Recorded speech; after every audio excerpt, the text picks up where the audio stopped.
Então, meu trabalho desde 3 anos atrás foi adaptar essas IAs para suprirem necessidades que a gente tem no nosso mercado de construção civil. Você fala que você não vê IA, mas é porque você não sabe onde a IA está. Por que a Apple foi um sucesso? Porque foi fácil de se usar. A IA foi treinada para entender a linguagem humana. Não é a gente se adaptar para ela, é ela estar se adaptando para a gente. IA é tecnologia para mim. Para os meus filhos não vai ser tecnologia. Para eles vai ser só parte da realidade deles. E eu acho que hoje, num universo de IA, onde a IA detém muito mais conhecimento que a gente, é interessante ser generalista. Eu acredito sim que a IA vai ter capacidade de substituir toda e qualquer profissão. Se nem o Elon Musk conseguiu parar a IA, não vai ser a gente que vai conseguir parar.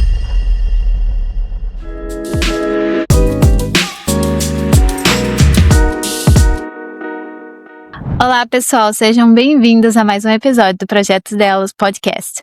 Meu nome é Carla e eu estou aqui com a co-host, a Gabriela Luz, e com a nossa convidada muito especial, que é a Jordana.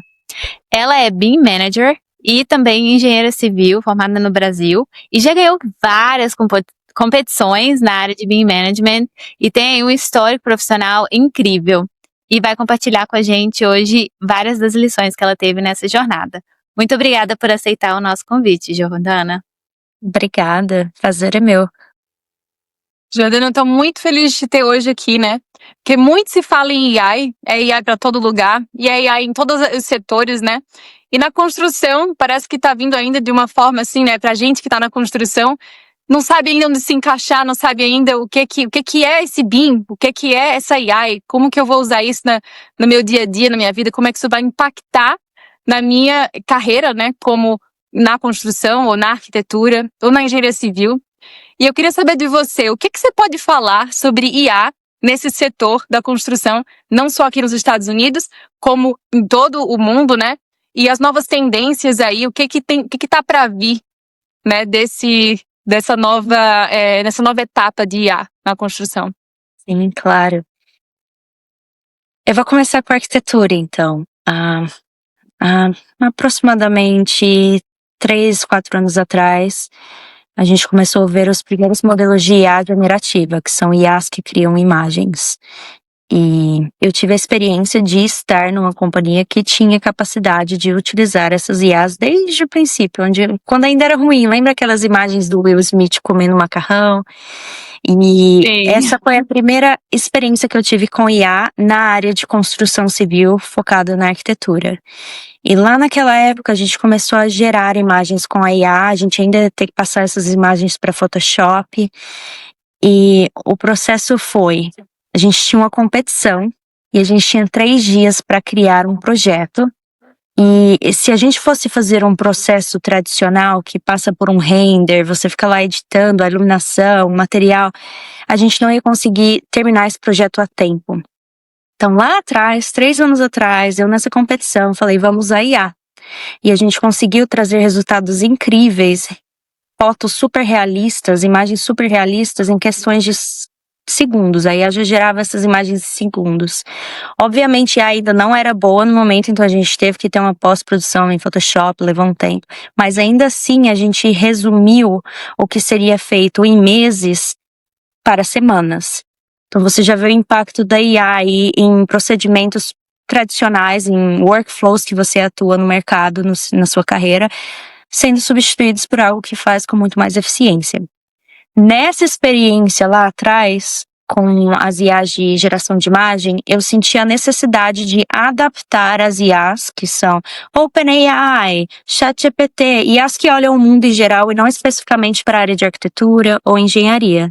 Então, meu trabalho desde 3 anos atrás foi adaptar essas IAs para suprirem necessidades que a gente tem no nosso mercado de construção civil.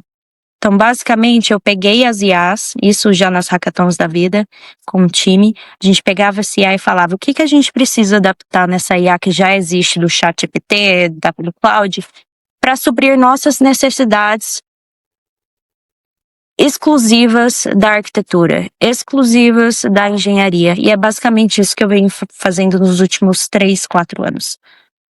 E qual é a tendência que você vê, assim, mundial, né? Você é uma pessoa que é muito envolvida na IA, mas, por exemplo, eu tava até te falando ali, né, um pouquinho antes da gente começar, parece que ainda não consigo enxergar no meu trabalho, por exemplo, consigo enxergar, mas não no nível que você vê, né? Então, qual é o impacto que essas novas tecnologias que IA vai trazer para o futuro da arquitetura, da engenharia mundial?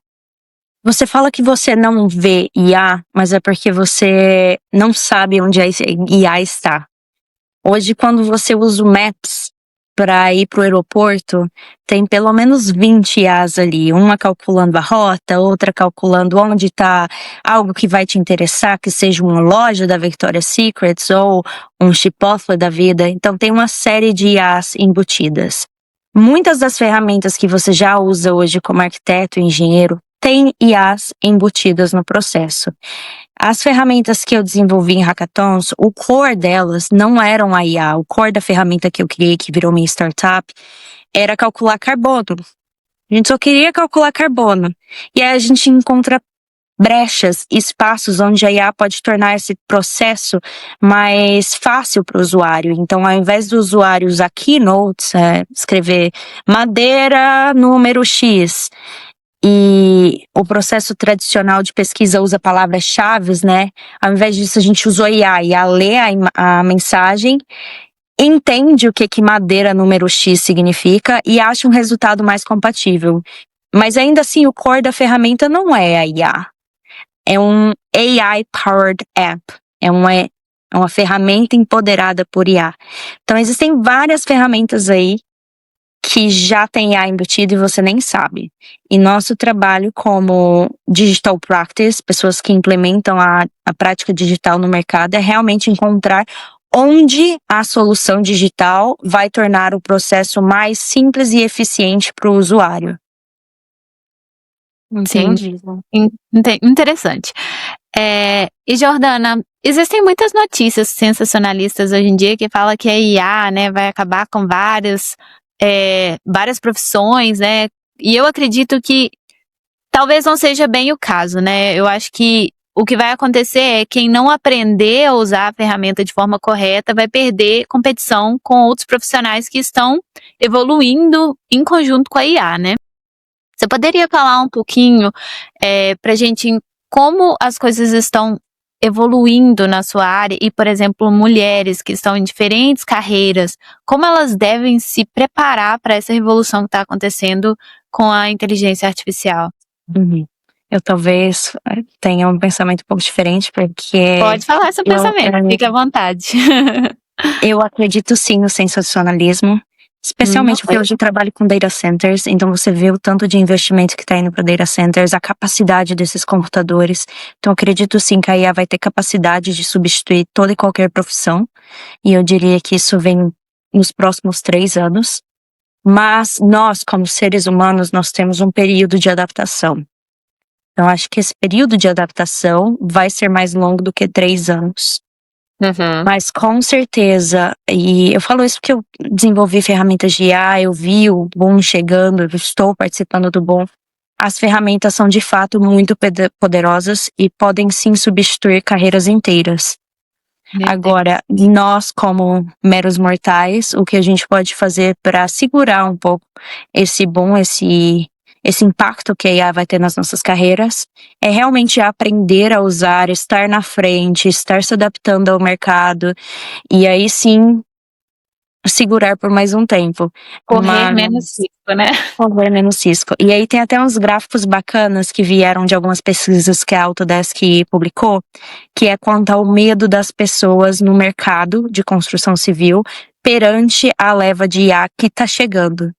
E com esse gráfico, com essa pesquisa que eles fizeram, eles conseguiram provar que empresas que investem em tecnologia, elas se sentem mais seguras com esse boom de IA que vai vir. Agora, pessoas que estão lá atrás, que não estão acompanhando a revolução, elas se sentem muito mais inseguras, muito mais preocupadas do que deveriam. Sim, eu vou contrapor em relação à minha opinião, só para explicar o porquê que eu trouxe aquele ponto de vista. Porque eu já vi algumas palestras falando sobre a revolução da inteligência artificial e como ela está mudando o mercado de trabalho. Isso é um fato. Eu acho que não tem um retorno mais ao que era antes da inteligência artificial. Mas o que acontece é que muita da personalidade humana e das questões que nos fazem ser diferente de um computador, por exemplo, é algo que ela não consegue substituir. Então é por isso que eu acho que até certo ponto, sim, as empresas vão se adaptar, vão investir milhões e vão implementar, né, várias ferramentas utilizando inteligência artificial. Mas eu não sei até que ponto que elas podem tirar o fator humano, né? Eu acho que elas vão reduzir o pessoal, mas até certo ponto, eu acho. O que você acha? Eu antes estava trabalhando na área de arquitetura, e a arquitetura tem muito disso, né? Do toque humano, da psicologia. E eu vi a IA chegando, eu vi o impacto que teve. A arquitetura, na minha opinião, foi o que mais sentiu na área de construção, inicialmente, principalmente porque as IAs estavam gerando imagens que levariam meses para um arquiteto fazer essas imagens. E a qualidade dessas imagens é muito superior do que qualquer render que eu, Jordana, conseguiria fazer. As automatizações de layout para determinar onde fica a sala, onde fica a cozinha, onde fica a mesa, a cama, incríveis. E eu comecei a sentir essa preocupação. Ei, tá fazendo melhor do que a gente. Só que eu totalmente concordo. O toque humano ainda é muito importante. Agora, na área de engenharia, que você não tem muito esse toque humano, essa psicologia, eu vejo que quando a IA chegar, vai tomar, assim, muito mais devastador do que seria com a arquitetura, por exemplo, que tem esse contato humano. Mas, voltando um pouco, a IA, Artificial Intelligence, se você conversar hoje com o ChatGPT, eu converso com ele todo dia, o tempo todo. Também. Você sente que às vezes é melhor conversar com o ChatGPT do que com um amigo? Para certas questões, sim. Outras certas ainda questões. virou amigo. Eu tinha uma psicóloga, a psicóloga me deixou louca, me deixou biruta de fato. Ela lançava algumas coisas no ar e que me deixava louca, eu nem dormia direito. Eu não tenho mais psicóloga, eu uso o ChatGPT. Sério? Ele me impressiona, tenta depois, fala, ChatGPT, se você conversa muito com ele vai te conhecer bem. Sim. Quando eu tô passando mal, assim, tem dia que eu tô meio pra baixo, eu falo, ChatGPT, hoje eu tô meio pra baixo, você pode falar algo que é importante pra mim? Aí ele vai e traz tudo que ele conhece de mim, sobre minha personalidade, sobre meus objetivos de vida. E isso ele age como um humano, né? As respostas que ele vai te dar, certamente se ele te conhece muito bem, se você usa muito, certamente vai ser muito melhor do que a resposta que talvez sua mãe te daria.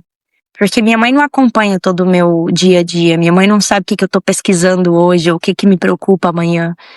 Então, assim, a parte da humanização das inteligências artificiais é algo assim, é até preocupante. Eu acho assustador às vezes.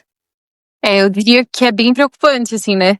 Quando você me traz isso, eu fico até, né? Tiveram casos, né, acho que foi aqui nos Estados Unidos, de pessoas que, porque como você treina, e você tá treinando, né, no seu exercício da comunicação do dia a dia, você tá treinando o ChatGPT ou whatever, qualquer uma que você use, né? Então, de certa forma, vai sempre concordar com você, né? Até certo ponto, vai trazer aquilo que você quer ouvir. Eu até tive um debate com a Carla sobre isso essa semana, né? A gente teve uma questão sobre uma coisa específica. Ela falou, olha, mas vamos só prestar atenção nessa resposta aqui, porque ele vai sempre concordar com você. Então, quando a gente traz uma coisa, a gente tem que ter o cuidado de como a gente vai trazer, né? Você tá certíssima, Connie. Não é? Então, assim, o que você pode falar sobre, já que você tá tão envolvido em AI, né? O que você pode falar sobre como que eu vou passar, qual é a forma de me comunicar, né? Prompt engineering, o que é o prompt engineering? Como é que eu vou me comunicar com a AI de forma onde eu vou receber não a resposta que eu quero ouvir, não a resposta que vai ser um contraponto que vai só negativar o que eu tô falando, mas uma resposta que seja coerente, né, baseada em dados e que supra realmente, que tenha qualidade, né, que seja relevante para a minha questão. Eu tenho que tomar muito cuidado com opiniões em prompt engineering, porque eu tenho um conceito muito pessoal e às vezes eu falo assim abertamente e pode ser mal interpretado. Mas prompt engineering tem sim um espaço muito importante no mundo. Porém, da forma que a gente escuta na rua, tipo, você tem que saber fazer um prompt, você tem que ser um prompt engineer, você tem que estudar como conversa com a IA. No geral, eu acho isso muita besteira, porque aí a gente não precisa se adaptar para a IA, porque a IA está se adaptando para a gente. Então, mesmo que você faça um prompt muito ruim, a IA está sendo treinada para entender seu prompt ruim. Obviamente que se você der mais informações mais detalhadas, mas isso é bom senso. A IA foi treinada para entender a linguagem humana. Não é a gente se adaptar para ela, é ela estar se adaptando para a gente. Então, deveria ser uma conversa normal, humana, que você escreve da forma que você está acostumado e ela te compreende. Quando eu comecei com IA lá atrás para as imagens, prompt engineering realmente faria muita diferença, porque da forma que eu colocava as mensagens, como a IA não era muito forte ainda, ela talvez não fosse entender o que eu estava tentando dizer. Mas hoje, mesmo que você escreva com um erro de digitação, eu converso com a IA em inglês e em português ao mesmo tempo. Eu escrevo, hi, Exato, eu hoje faço eu isso. estou mal. E Faço a ela mesma entende, coisa. porque é o papel invertido. Ela que entende a gente, não é a gente que tem que se adaptar para ela. Então, obviamente que tem a lógica do prompt engineering, se você for estudar LLMs a fundo, tem sim um espaço, tem a lógica de que cada token é 3, 7 palavras, então tem sim um estudo por trás, mas no senso geral, assim, na rua, conversando com o povo, a IA que entende a gente, independente de qual idioma você usa, independente das suas skills de gramática ou de independente. Então, acho que prompt engineering não deveria ser algo que te bloqueasse no uso de IA. Não deveria ser uma preocupação. Ok. Entendi. Eu acho que isso é uma visão bem interessante, né? E vai muito de acordo com o que os desenvolvedores, né, de AI, que as grandes empresas estão trazendo, né? Eles estão menos preocupados com o prompt engineering, mais preocupados com chegar na frente e usar de forma do máximo que a gente puder. E não realmente se adaptar, mas fazer com que essa tecnologia se adapte a nós. Sim. E, de novo, isso é muito pessoal meu, porque eu vejo muitas pessoas se bloqueando com o prompt engineer e eu sempre fala com as suas palavras, usa o que você sabe, ela que tem que te entender. Sabe uma coisa que eu faço muito também? Eu falo com ela, literalmente. Ao invés de digitar, quando eu tô muito ocupada no dia a dia e eu não tenho tempo de parar pra digitar, eu simplesmente coloco ali no microfone e falo o prompt da forma que eu falo com qualquer pessoa. E ela entende, ela devolve assim exatamente o que eu preciso. Gente, é incrível. E mais computadores, mais capacidade de tentar adivinhar o que você está tentando dizer, só tende a ficar melhor. Ler seus pensamentos. Eu vejo assim um momento chegando que você nem vai precisar dizer, ela já sabe o que você quer. Pode ser que não esteja tão longe assim, igual você falou. E Jordana, voltando à minha pergunta sobre como se preparar, né? Você acha que existem cursos que as pessoas podem procurar para poder fazer e ter uma capacitação melhor sobre isso? Ou é só na rotina do dia a dia mesmo? E a pessoa, quanto mais ela for usando, mais ela vai estar preparada para utilizar aquilo na profissão dela? Porque o meu medo é essa questão que você falou, né? De tipo assim, é um pouco assustador pensar que uma profissão pode ser completamente descartada por as empresas começarem a usar somente AI, né? Eu gostaria de saber se existe uma forma da pessoa se proteger quanto a isso. Sim. Se nem o Elon Musk conseguiu parar a IA, não vai ser a gente que vai conseguir parar. É algo que veio para ficar e a tendência é só aumentar. Se você olhar os investimentos, a gente está falando de trilhões de investimentos em IA e é uma guerra entre China e Estados Unidos, então é algo que não vai ter freios. E independente da gente estar empregado ou não, vai acontecer. Agora, como a gente pode se posicionar nesse mercado que vai mudar e mudar muito rápido? A gente tem que se adaptar. E a adaptação com ferramentas de IA, vou usar ferramentas, tende a ser rápida. Porque as IAs, a maioria das ferramentas de IA são muito fáceis de se aprender e de se usar. Agora, o que eu sinto, e eu dou aula de IA, eu tenho muitos alunos que eu ajudo, inclusive no IA, na IC, a gente tem uma comunidade que a gente se ajuda. O problema maior quando você começa a aprender IA é porque tudo acontece muito rápido. Então, hoje, ChatGPT-4, nossa, é a novidade, não sei o que. Amanhã a China vem com um modelo que é 10 vezes melhor, aí você tem que aprender outro modelo. E um dia depois lançou um novo modelo que gera imagem, um vídeo que fala. Então é tudo muito rápido. Não dá para acompanhar, por isso que a gente cria comunidades, né, para pegar informações rápidas e atuais. Então, o papel da comunidade tem sido muito importante, porque o problema não é aprender, o problema é acompanhar as versões e as novidades. E a parte de aprender é literalmente, geralmente você vai lá, geralmente você não precisa pegar um vídeo tutorial para aprender a usar essas ferramentas, é tudo muito intuitivo. Que nem ninguém precisou pegar aula de como usar ChatGPT. Vocês pegaram alguma aula de ChatGPT? Tem uns cursos aí que vem de prompts. Uns cursos que vem de prompt. Vou te dar 10 prompts para você fazer marketing. Mas se você quiser, se você mesmo ia lá e escrevia, eu tenho uma empresa de marketing, eu preciso fazer isso e aquilo, que gere um prompt para mim. Agora, ferramentas de IA para a área de construção, por exemplo, geralmente são muito fáceis de se usar. Geralmente, quando eu dou aula dessas ferramentas, são aulas de 10, 20 minutos. Não é nada igual antes que eu ensinava software, que ia demorar um mês para a pessoa aprender, um mês treinando. Então, no geral, as companhias, as startups que estão desenvolvendo com IA, elas sempre se preocupam com o usuário. A tecnologia que se adapta para o usuário, não o invertido. Que é a mesma lógica que a Apple usou no passado, né? Por que a Apple foi um sucesso? Porque foi fácil de se usar. Você não precisava pegar um tutorial como abrir as fotos, como instalar um software. Era bem simples para o usuário aprender. Agora, nossa geração, eu falei a geração Z e Millennials, a gente veio de uma época que para usar qualquer tecnologia a gente precisava se esforçar. Não era fácil instalar um software, não era fácil lidar com os bugs, então a gente tem traumas. A gente vê uma tecnologia, a gente fica com medo. A gente fala, nossa, isso é muito difícil. Agora fala com a geração alfa, essa galera, eles se sentem super. Não é tecnologia para eles. É só parte do dia a dia. A tecnologia é algo que é novo no seu referencial. Então, IA é tecnologia para mim. Para os meus filhos, não vai ser tecnologia. Para eles, vai ser só parte da realidade deles. Já nasceram em outro mundo, né? A gente nasceu antes de tudo isso. Aí eles já estão.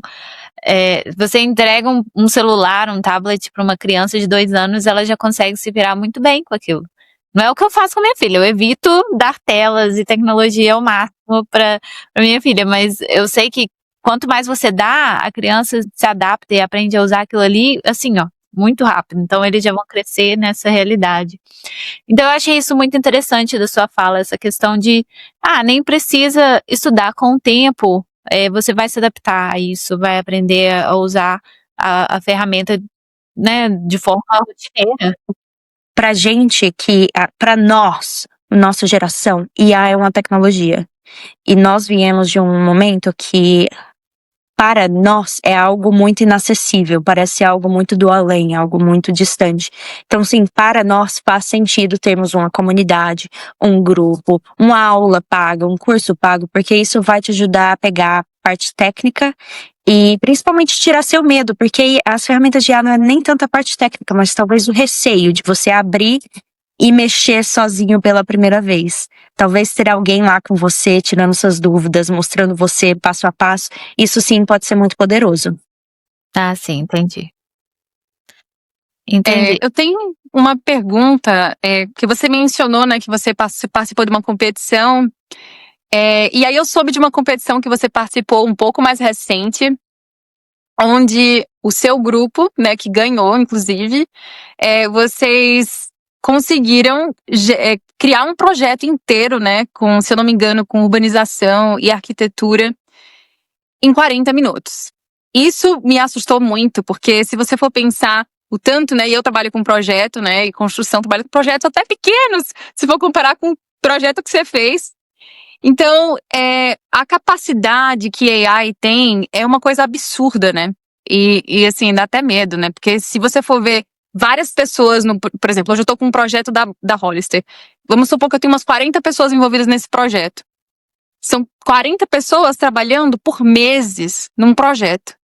E aí vocês veem um grupo pequeno, em 40 minutos, e fazem um troço absurdo, com uma imagem absurda, né, incrível, e então causa aquela, uau, onde é que eu tô? Será que eu tô, que nível de tecnologia é esse? Então o que você pode falar, né, sobre essa nova plataforma que tá chegando aí, da Autodesk, que se chama Forma, né, o que vai ser do futuro, né, do nosso AutoCAD, do nosso Revit, e agora da Forma, né? Certo. Essa competição que a gente participou foi esse ano, uns 3 meses atrás, setembro, outubro. E basicamente a Autodesk, em parceria com a HP, selecionou 4 pessoas, 2 times, 2 pessoas por time. E a ideia era colocar a gente no palco, a ideia não, o que foi, né? Colocaram a gente no palco, live recording, audiência lá nas cadeirinhas, e falaram, ó, a gente tem um desafio, a gente quer que vocês imaginem Nashville, deu uma proposta pra Nashville, e deram uma área lá, e falaram, vai! E a gente tinha 40 minutos pra chegar com algo incrível de sugestões arquitetônicas pra Nashville, isso 2 times. E as ferramentas que a gente estava usando era principalmente Forma, que é uma plataforma da Autodesk, uma plataforma nova, que basicamente permite você conectar com vários bancos de dados, informações de geografia, informações de clima, informações de prédios na região. E, além disso, te permite usar extensões de IaaS. Várias startups de IaaS vão lá e criam conectores. Então, a gente usou, das extensões que a gente usou Finch para fazer o layout, a gente usou ArcStar para fazer a programação do prédio. E depois, para finalizar a parte de renderização, a gente usou Gemini, que é a IA generativa da Google. No momento era Nano Banana, tinha 2 meses de Nano Banana, então foi algo bem revolucionário pro dia. E a gente criou primeiro a surrounding, né, a região. A gente importou essa informação dos prédios, das ruas, da topografia, tudo em um clique, através da plataforma do Forma. Depois a gente usou o Finch e o ArcStar para gerar os prédios, aí a gente gerou vários prédios, prédio comercial, prédio de estacionamento, isso já vem pronto para ti, você define a área e a IA gera ali para você o estacionamento com níveis, com rampa, com o melhor espaçamento para cada vaga, isso tudo automatizado. E depois a gente tirou algum print screen, foi lá no Nano Banana e falou, ó, eu quero que isso seja moderno na cidade de Nashville, e aí ela gerou a imagem pra gente, isso segundos, né, e ela gerando imagens, e assim, perfeitas as imagens, você olha assim, parece real. E depois a gente só gerou um videozinho com View 3, isso tudo a gente fez ao vivo no palco, 40 minutos, um processo que levaria meses, se seguindo um processo padrão, que seria AutoCAD, Revit, renderização com Lumion, renderização com V-Ray. No mundo da arquitetura, a gente sabe que isso leva muito tempo. Sim. E isso, todas as ferramentas novas, todas as ferramentas que a gente usou, elas não têm nem 3 anos, a maioria não tem nem 1 ano de existência, e muitas empoderadas por IA. Então, o objetivo era provar que IA tem sim seu espaço. Agora, está sendo implementado em projetos reais? Não necessariamente ainda. Eu tenho projetos reais que usaram, mas é bem aquela questão. Já existe a solução, agora falta implementação. Falta a pessoa falar, eu vou mudar meu workflow, o workflow que eu venho usando há 10 anos, que eu sou confortável com, para adaptar a SA. E aí que a gente fala da adaptação no mercado. Se um arquiteto decide usar essas ferramentas novas, o que ele levaria 1 mês para fazer, agora ele faz em 1 semana. Isso significa que você pode ter muitos mais projetos, muito mais clientes. Então é literalmente uma fase de implementação, é você chegar a se disponibilizar para testar algo novo, tirar as barreiras de medo, eu não conheço essa ferramenta, eu não gosto de IA, é realmente um processo mais psicológico do que necessariamente um conhecimento técnico, porque a parte técnica é muito simples, tanto que meu treinamento de Forma é menos de 30 minutos. A gente fez no IA na AC, tá tudo gravado no YouTube.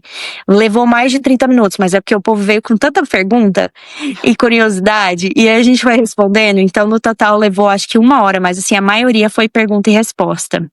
Tá gravado lá no YouTube. É porque é bem intuitivo, né? Como você falou antes. Muito. E, gente, quanto mais você usa a inteligência artificial, mais você vê o quão sensacional é para facilitar suas tarefas rotineiras do dia a dia. Porque, por exemplo, eu trabalho muito fazendo planilhas ou fazendo relatórios sobre diferentes coisas, assim. E quando eu coloco as informações lá, ela facilita, assim, coisas que eu levaria 2 horas para fazer em 30 minutos. Então, é realmente um aumento de produtividade muito significativo. E eu imagino que isso seja tanto para sua área, Jordana, quanto para qualquer outra. Então, não tem como. A pessoa tem que aprender fazendo. E Jordana, eu acho incrível, assim, porque se você me permite dizer, você é bem nova, né? Não tem nem 30 anos e já ganhou aí várias premiações internacionais, já trabalha aqui nos Estados Unidos há alguns anos. E eu queria saber, assim, qual que você acha que é o seu diferencial para alguém que está começando a carreira e vê você, assim, como uma inspiração, né? Tá ouvindo esse episódio.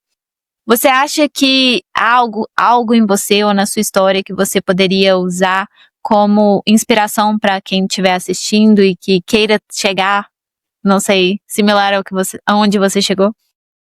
Eu já perguntei isso, inclusive, pro ChatGPT. Em uma das minhas madrugadas conversando com ele, eu perguntei, ChatGPT, o que eu tenho de diferente? Tipo, comparando com as pessoas do mundo. Aí veio a parte que ele falou muito bonitinho, eu falei, ChatGPT, não puxa saco, fala direto, seja crítico. Mas eu também fiz essa mesma experiência de perguntar pra minha família e pros meus amigos, falar, ei, o que me torna especial? E eu recomendo pra todo mundo fazer isso. Pede pro seu amigo escrever 3 razões pelo qual você é diferente das outras pessoas. Parei, E inclusive. um dos meus colegas de trabalho, o Lincoln, ele escreveu que eu tenho muita percepção de momento. Eu percebo onde a indústria está se movendo, eu percebo o que é oportunidade nova. Então, eu sempre peguei as ondas. Quando o Revit veio, que era a novidade do momento, eu investi em Revit. Quando o BIM veio, eu investi em BIM. Quando a IA veio, eu fui a primeira pessoa da empresa, uma empresa gigante, que sentou e falou, vou fazer IA. Então, eu sempre estive olhando inovações, sempre estive me adaptando para o mercado e isso foi muito positivo na minha carreira. Inclusive, Forma é uma das novidades do mercado. Eu fui lá investir, tenho uma parceria muito boa com Forma. Ensino Forma, sou voz no Forma, influencer do Forma, né? E isso é algo que me ajudou muito na minha carreira. Eu sempre estive atenta para o que era novidade, o que tinha mercado. Outro diferencial que ele me deu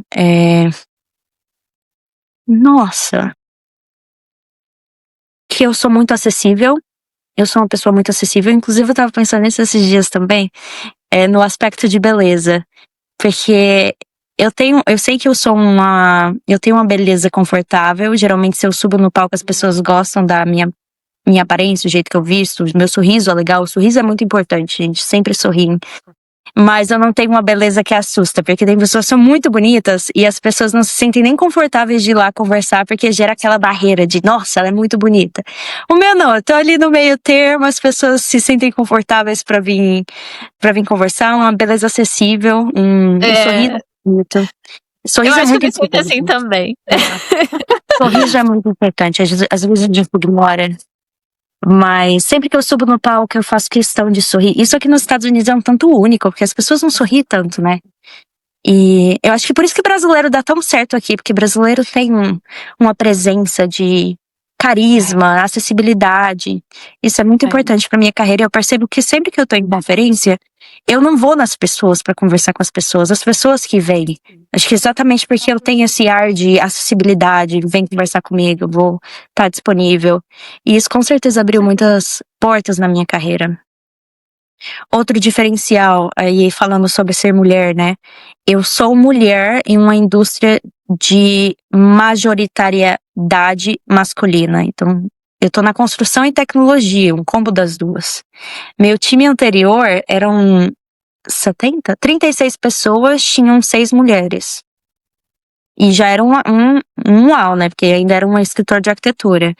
Agora, quando eu vou em conferências, inclusive Autodesk University, é um mar de carequinhas. Você só vê as carequinhas, não tem muitas mulheres. E isso foi muito importante pra mim, porque eu sempre procuro o que me faz única, o que me torna única na indústria, no mercado onde eu estou.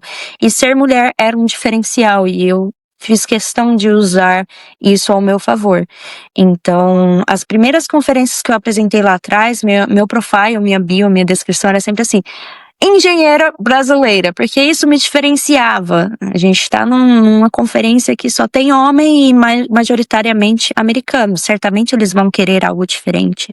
Certamente uma mulher, certamente alguém que foge do padrão. Então, eu sempre busco o que me torna única nesse cenário. Eu também tenho um conceito, isso é bem pessoal meu, não que eu vá influenciar pra vocês, mas eu sou muito generalista. Eu sempre fui muito generalista. Inclusive, se você olha meu histórico profissional mesmo, eu fiz arquitetura e engenharia ao mesmo tempo.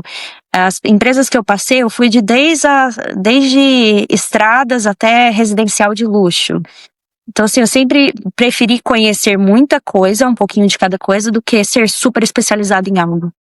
Será expert em neurociência? Não, essa não sou eu. Mesmo que eu nem tenho. Eu tenho um pouco de TDAH, né? Não sei se isso justifica, mas eu tô sempre buscando algo novo, entender um pouquinho de cada, pula de um lugar pro outro, então isso me tornou uma pessoa muito generalista.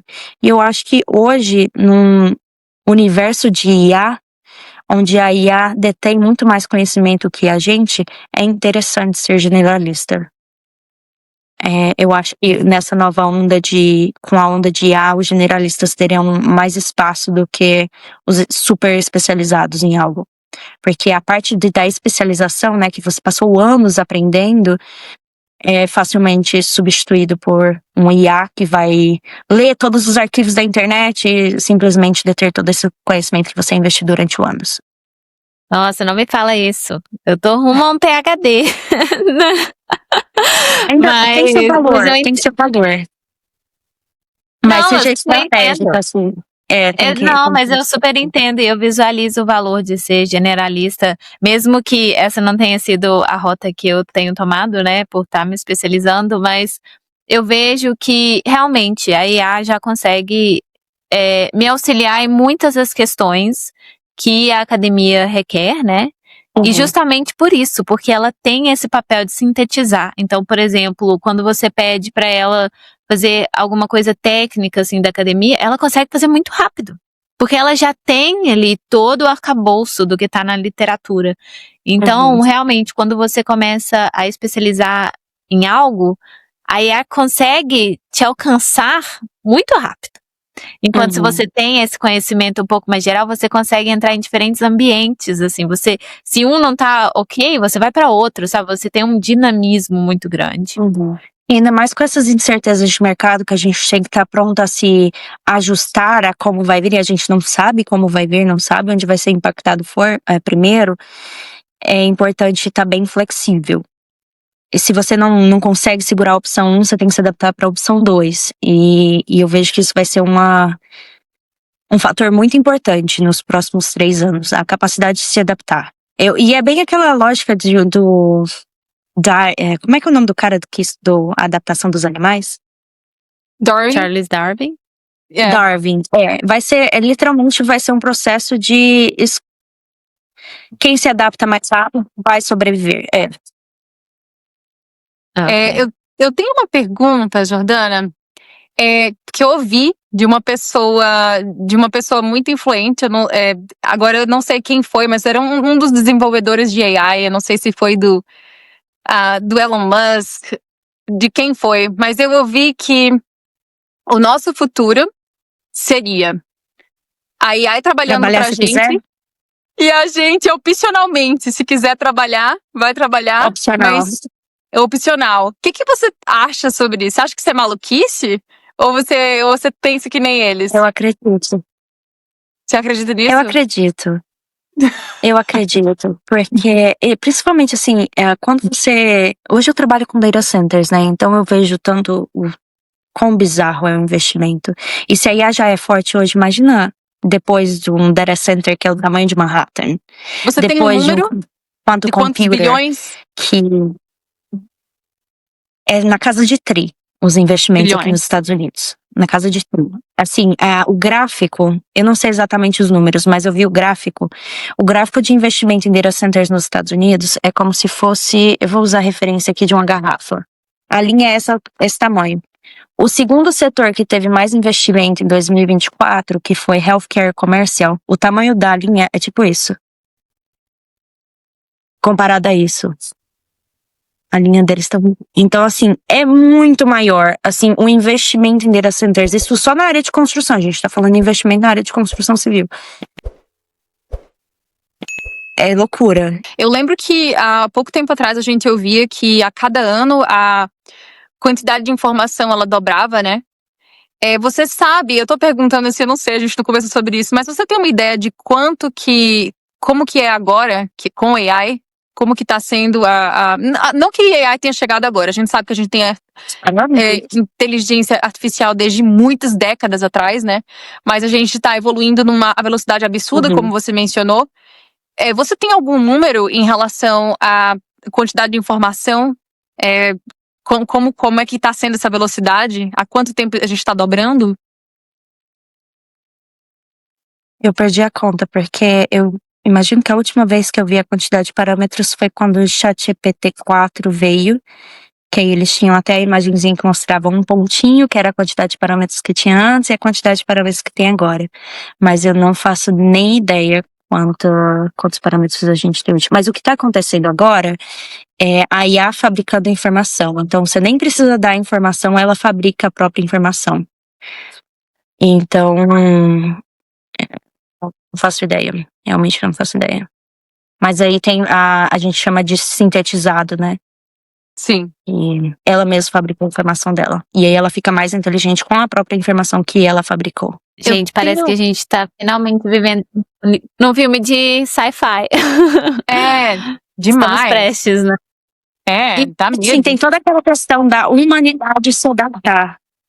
E voltando lá na pergunta do Elon Musk, ele falou que vai ser opcional trabalhar, eu totalmente acredito. Ele também fala outra coisa, que ele diz que a gente vai ter um salário mínimo. E, inclusive, eu já vi isso acontecendo. O Trump fez aquele acordo, né? Que agora toda criança que nasce vai ter $1.000 investido na... Isso já é uma lógica de salário mínimo, né? Porque independente se você trabalhar ou não, você já vai ter um dinheiro investido aplicado, que durante os anos já vai ser suficiente para comprar uma casa ou pagar a sua comida diária. Então, isso já são iniciativas que provam que sim, todo mundo vai ter que ter uma renda mínima para sobreviver, porque não necessariamente todo mundo vai ter um emprego. Mas daí, de onde esse dinheiro vai vir, né? Dos impostos. Tipo, esse dinheiro vai vir de algum lugar, né? E aí já entra numa questão social muito grande de quem está trabalhando está pagando para quem não está. Então já fica naquela questão, assim, né? Não sei. Não vou entrar aqui na questão se é justo ou não, mas eu vejo aí que tem o potencial de entrar num conflito de interesse muito grande. Sim. Mas com certeza o capitalismo não vai se sustentar com mais humanos. Vai.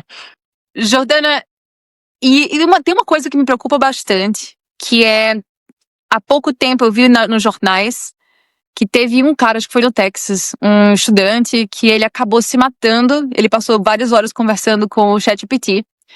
E ele acabou se matando, porque o ChatGPT falou assim, não, vai lá mesmo, né? Incentivou ele. Por isso que eu mencionei aquilo, né? Ele fala o que a gente quer. E assim, eles acham que até a família, né, tava suing, né, o ChatGPT por conta disso. Uhum. E eu queria saber de você, o que você vê, quais são os perigos que você enxerga em relação à AI, né? Carla mencionou, parece que a gente tá vivendo num filme de, né, ficção científica. A cada dia parece que assusta um pouco mais. Aí tem a questão social, tem a questão de emprego. E aí tem questões como essa, né? Que foi uma vida, né? E que, enfim, o que mais pode acontecer? Quais são esses perigos? E como é que a gente pode se proteger hoje, né? Da inteligência artificial? Uhum. No mundo da tech se discute muito, principalmente agora que já abriu espaço, né, tempo para discussão de ética nas IAs. Então, a Microsoft é uma das referências na questão de ética de IA, nas permissões, nos blocos, né? Por exemplo, você fala, IA, me ensine a fazer uma bomba.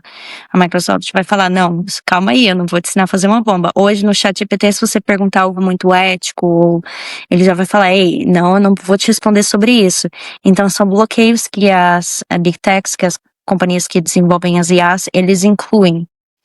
Quando a IA começou, lá, talvez ano passado ainda, tinha essa pressão para ter a parte ética, né, os bloqueios, o que pode e o que não pode ser feito na IA, mas não era prioridade, vamos colocar assim, tava todo mundo naquela racing, vamos ver quem chega primeiro, mas hoje você já começa a sentir os bloqueios, e dá até raiva às vezes, né, e eu falo que se conversar com jeitinho a IA responde, que aí é como se fosse uma criança, né, se você passar ali a perna e falar, não, é só uma brincadeirinha, me fala como que cria uma bombinha só de brincadeirinha, ela ainda talvez te responda. Conversar com jeitinho, mas sim, tem todas essas Big Techs, elas têm suas equipes que são especializadas em criar parâmetros que vão bloquear determinadas respostas e evitar que coisas tal como aconteceu com o rapaz aconteçam de novo. E é uma parte muito ética, requer treinamento, inclusive é um treinamento que demanda pessoas indo lá e criando as barreiras, mas sim é uma preocupação e sim está sendo implementada. A parte de legislação, eu acho que não é um requerimento de legislação ainda, tipo o governo pressionando para ter, eu não acho que seja uma regra, mas é um bom, eu imagino essa parte eu já não posso responder com propriedade, mas já é um bom senso das empresas, porque obviamente eles vão ficar responsáveis por uma tragédia. Agora, se existe uma lei dos Estados Unidos que fala que você tem que bloquear se perguntar algo sobre suicídio, aí eu não sei se tem. Eu acho importantíssimo, porque como as pessoas podem usar para o bem, né, a ferramenta, existe também a possibilidade delas tentarem usar para o mal, né? E igual a gente falou aqui, a questão de usar a AI ou quantum computer para poder fazer uma quebra no bloqueio, né, da cybersecurity, por exemplo, para saber a senha de todo mundo. Esse é um risco, mas também existe um risco, né, de bombas ou de outras falhas de segurança aí que a AI pode auxiliar. Então, realmente eu acho que existe a necessidade de, não só nessa questão psicológica, né, da pessoa estar utilizando e receber aí uma mensagem que pode ser ainda mais detrimento, né, ser pior ainda para a situação psicológica da pessoa, mas também por essa questão social, né, que pode aí causar grandes perdas, né, pro mundo nessa questão se as pessoas tiverem acesso à informação de forma negativa. E Jordana, eu acho muito interessante essa questão da IA e todo o conhecimento que você já adquiriu nessa área. Eu acho realmente que a gente tem que estar preparado para isso, né? E quem quiser, por exemplo, ler mais sobre isso, tem algum tipo de material educativo onde você possa recomendar, seja uma série documental ou talvez um livro, algo que a pessoa possa ir pesquisar um pouco mais sobre? Eu tenho duas opiniões aqui. Obviamente, você pode procurar por sources que vêm de faculdade, por exemplo, que são algo mais garantido que tá certo. Você pode ir até no Google.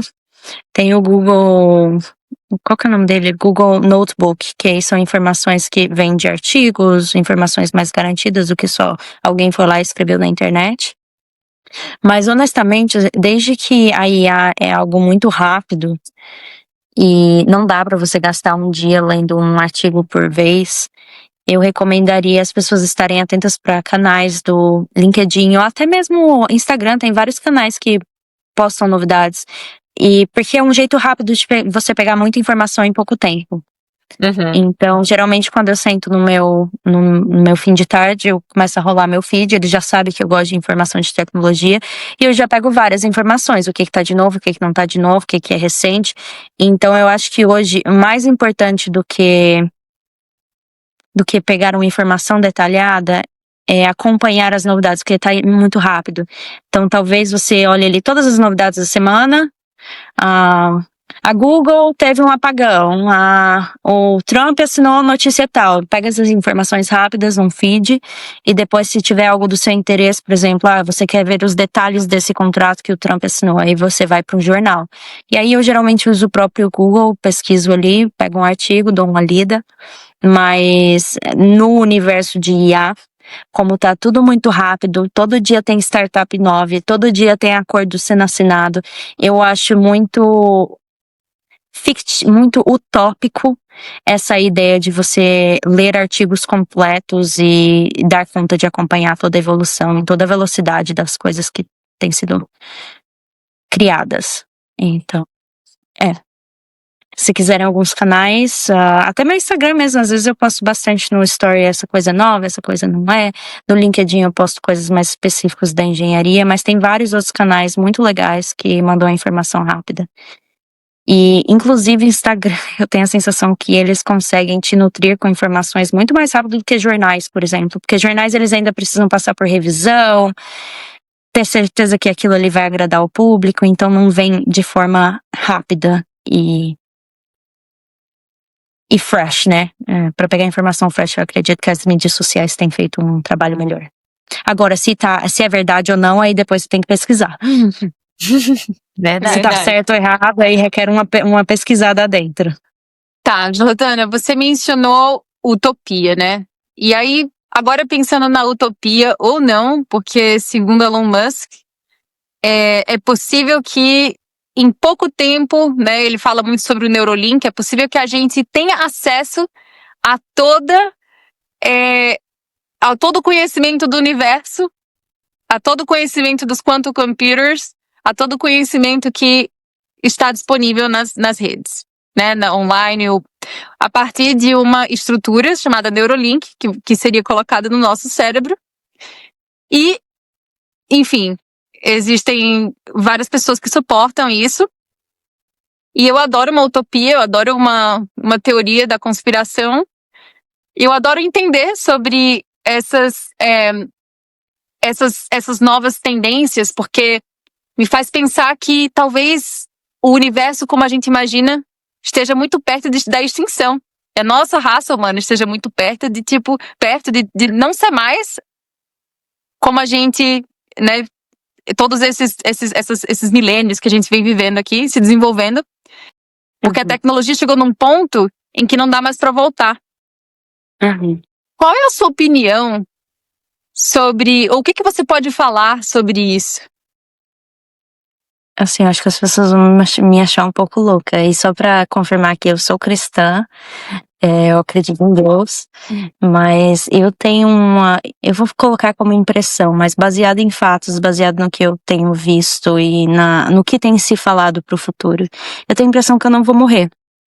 Eu acho assim que meu corpo vai morrer, vai degradar, mas teve uma conferência que eu fui de IA, a AI4, e nessa conferência eles trouxeram, eu não lembro o nome dela, é um robô que eles treinaram com as memórias de uma mulher. E esse robô já existia há muito tempo. Basicamente, eles colocaram esse robô numa sala e ficavam entrevistando essa mulher por vários dias. Eles gravaram as memórias dessa mulher e trouxeram essas memórias pro hardware que existe na cabeça desse robô. E ele é um robô que fala, gesticula.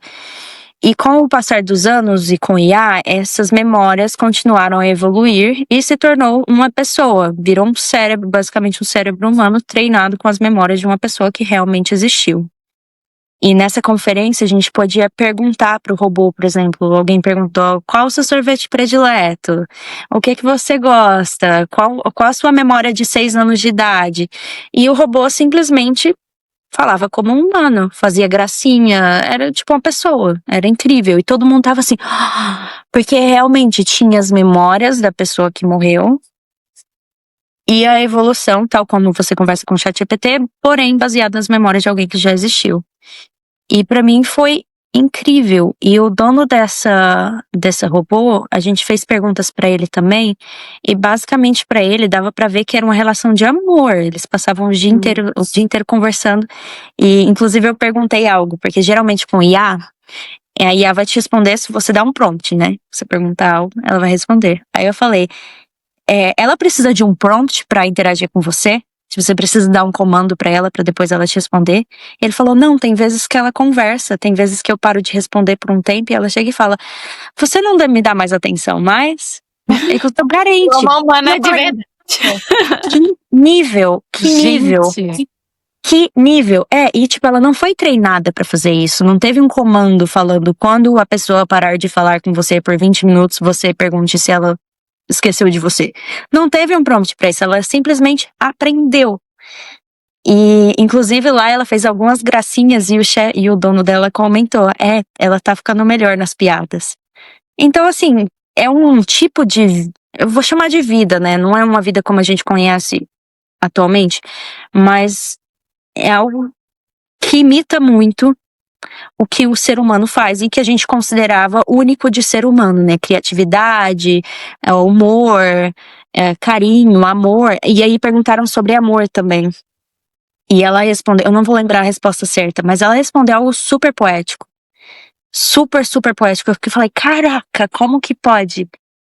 E o Elon Musk vem falando muito sobre isso, né? Sobre a Neuralink, que você conecta com chip. Se você pensar no nosso cérebro como um computador, são sinais elétricos. A visão que ele tá restaurando, a visão ele vai restaurar esse ano, né? Ele já prometeu que esse ano já vai ser possível restaurar a visão. São sinais elétricos, tal como acontece nos computadores, obviamente de formas diferentes, né? A gente tem neurônios, o computador tem cabos, mas ele tem provado coisas que pra mim era impossível. Restaurar a visão pra mim era algo impossível. Os testes com os macacos, que os macacos controlam computadores, isso pra mim é loucura. Mas provou. E já tem se falado bastante em se seu corpo morrer no futuro, você vai conseguir carregar todas as memórias, carregar tudo para um computador e depois você passa a viver sendo um computador. Então eu super acredito nessas loucuras, que de fato hoje é loucura, mas eu acredito sim que quando eu tiver meus 60 anos já vai ter muita tecnologia que vai conseguir perpetuar pelo menos as nossas memórias, a nossa personalidade. Mas assim, é loucura, de fato. É incrível, é assustador, né? Porque a gente realmente não tem ideia do que tá por vir. E uma coisa que me remeteu a essa questão do robô, né? Que ele é praticamente uma pessoa, né? Que tá ali. Ou o robô está fazendo como se fosse, né? O papel de uma pessoa. No Japão, há alguns anos, eles estão com uma crise demográfica muito grande, né? E principalmente na questão de relacionamentos. Eu já vi notícias falando que tem muitos homens solteiros no Japão, né? Que não só no Japão, mas em países asiáticos e no mundo, né? Existem várias pessoas solteiras. E isso me remeteu a uma questão que talvez possa virar realidade, né? Das pessoas começarem a se relacionar com robôs, até porque existem filmes de ficção científica onde isso aconteceu. E se chegarem no nível avançado, onde o robô fica totalmente semelhante a um ser humano, que pode ser que eles cheguem a esse nível, né? Isso pode se tornar algo comum na sociedade. Pensa só. Eu acho que já tá acontecendo. Sim. Já Gente, tá. pensa. Já vai realizar. Sabe aquela série, o Black Mirror, da Netflix, Sim. que colocava? Sim. Cara, tudo que eles falavam lá já tá meio que realidade. Não é mais novidade. Você viu que o ChatGPT vai colocar, provavelmente, advertisement? Vai? Vai. Eita. A gente vai... Eu vi essa notícia ontem. E eu fiquei, oh não. Mas imediatamente eu lembrei do Black Mirror. Eu fiquei, nossa, aquele episódio que você tem que ficar assistindo pra poder pagar as coisas. Espero que a gente não chegue lá, viu, Jordana? Mas de fato, é difícil pra gente, né, acompanhar tudo. Eu acho que a nossa geração tá tendo muito problema mental por causa desse monte de mudança, e mudança rápida. Muito. Porque da mesma forma que a AI é dinâmica, a gente acaba sendo forçada a ser também, né? Igual você falou, nem leia um livro sobre isso, porque você não vai... Aquele livro provavelmente já está defasado. Tipo assim, Já tá defasado. sabe? É muito rápida a mudança de informação. E pro nosso cérebro, né, que talvez não foi feito para acumular esse tanto de informação numa velocidade tão rápida, é assim, overwhelming mesmo. Ai, gente, meu Deus. Agora me deu Não, eu conheci um cara que ele tá fazendo o postdoc dele em AI. E aí ele falou, não, Gabi, minha pesquisa de 6 anos atrás foi toda pro lixo, eu tô fazendo tudo de novo. não me surpreende. A IA é muito rápida e tudo que a gente aprende, a gente tem que já estar ciente de que amanhã talvez não seja atual, não seja a melhor informação. Com certeza. Então, Jordana, muito obrigada por ter compartilhado todo esse conhecimento com a gente. Nossa, achei incrível, aprendi muito com você. E a gente gosta de fazer uma pergunta de praxe para finalizar o episódio, que é, se a sua vida fosse o projeto, qual seria o nome desse projeto?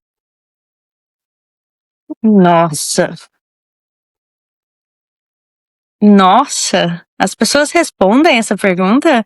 As respostas são as mais variadas e são geralmente muito interessantes, inclusive. Gente, que É pergunta muita difícil. questão da sua personalidade, como você visualiza o seu futuro, o seu projeto de vida mesmo.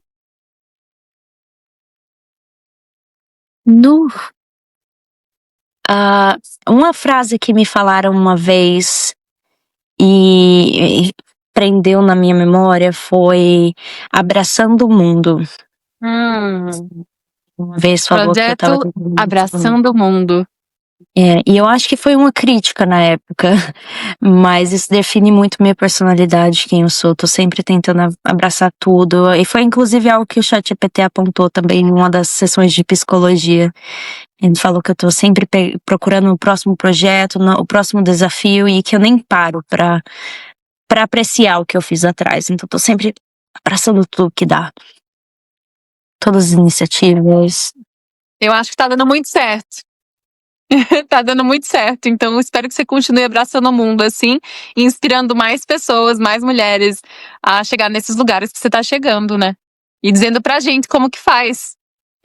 Qual o seu diferencial? É ser você. Exato. É abraçar o mundo. É isso aí. Jordana, muito obrigada. Se as pessoas quiserem te encontrar nas redes sociais, você gostaria de falar quais os perfis que elas poderiam procurar? Eu sou muito ativa no LinkedIn para a parte profissional, e meu LinkedIn é Jordana de Castro Rosa. E meu Instagram, eu posto todo dia, mas meu Instagram é meio queimação. Mas se você quiser ver queimação, porque é bem pessoal, eu posto minhas viagens, posto minha vida, não necessariamente profissional. Mas estejam atentos que não necessariamente vai ser coisa técnica. É Jordana Miss Rose. Incrível. Eu falo já com medo, assim, porque eu geralmente não gosto que o pessoal do trabalho me encontre no Instagram, então, assim, espero que não me encontrem. Não, mas eu imagino que se a pessoa escutou até aqui, às vezes teve algum insight, né, com as informações que você compartilhou e queira aí fazer um networking, né, às vezes encontrar o seu LinkedIn seja aí uma ponte de comunicação muito importante que vocês podem estabelecer e a pessoa pode aprender mais, talvez fazer parte do seu grupo, né, para estudar AI também.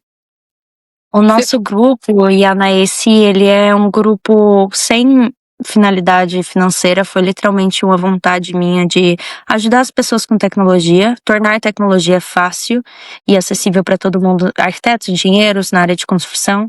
A gente começou o grupo tem uns dois meses, e na primeira semana de grupo já deu 100 pessoas, o que eu fiquei, meu Deus, eu não esperava de fato. E a gente reúne toda semana, a gente tem um networking muito forte, a gente prioriza o networking entre a gente, porque tem gente do mundo inteiro. E a segunda parte da reunião, que é dividida em 30-30, são práticas com IA. Então a gente liga a tela do computador, compartilha a tela e fala, é aqui que você clica, é isso que você digita, você faz isso e aquilo. Então é bem um conhecimento prático, literalmente para desmistificar a complexidade das ferramentas de IA. Tem sido bem legal. O grupo, se vocês quiserem achar, tem ele no meu LinkedIn, mas também tem ele linkado no meu site. Eu tenho um site com as informações dos meus trabalhos, minhas iniciativas como apresentações, conferências, chama jordanarosa.com. Lá você consegue todas as informações, acesso, contato. Sim, E a gente vai deixar aqui. Obrigada, maravilha. E venham pro grupo se vocês quiserem aprender, tem sido muito legal. A gente já teve até uns encontros pessoalmente, foi bem bacana. Sim, até Já eu tenho sou parte. muito interesse. Irei fazer parte. Pessoal, a gente fica por aqui. Muito obrigada quem assistiu o episódio completo. A gente amou essa conversa com a Jordana. Com certeza foi um episódio aí que expandiu, né, a cabeça de todo mundo aqui e agora nos faz pensar no que virá no futuro, né, com a revolução da inteligência artificial. Muito obrigada mais uma vez e até mais. Até Tchau. mais.